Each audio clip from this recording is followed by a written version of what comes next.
All right, kids, full roller motion control layout. We're gonna do it positive at 55 degrees. So first thing we need to establish is my zero line. My personal axis is 35 degrees, axis angle.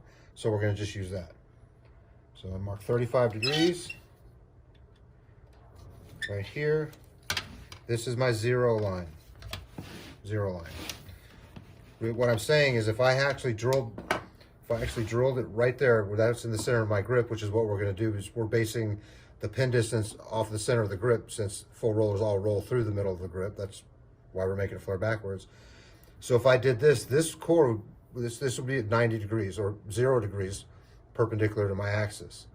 Now we never would use anywhere from 0 to 10 or 80 to 90 with a motion layout, and I'll explain in another video why that is.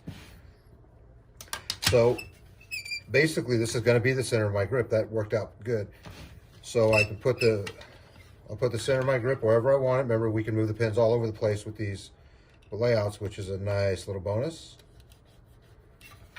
Here, here, and that's where the center of my grip would be. Now, what we're explaining about. Right now you have 35 degrees of axis angle between the mass bias, or your axis, and the mass bias, okay?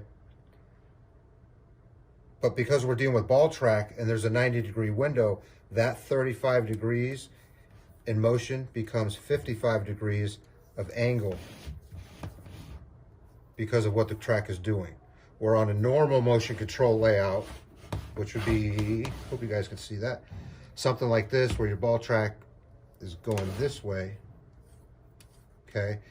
This is already preset, so whatever angle you put that at, 35 degrees, it's at 35 degrees. Because the track's coming to it. Because we're basing it off the positive axis, but dealing with the track when we lay it out, I'm more interested in the angle of the track. So if you go 45, it's 45 on either side. If you actually want 30 on this side, you would measure 60 on this side. So just keep that in mind. I don't think that was too bad. Yeah.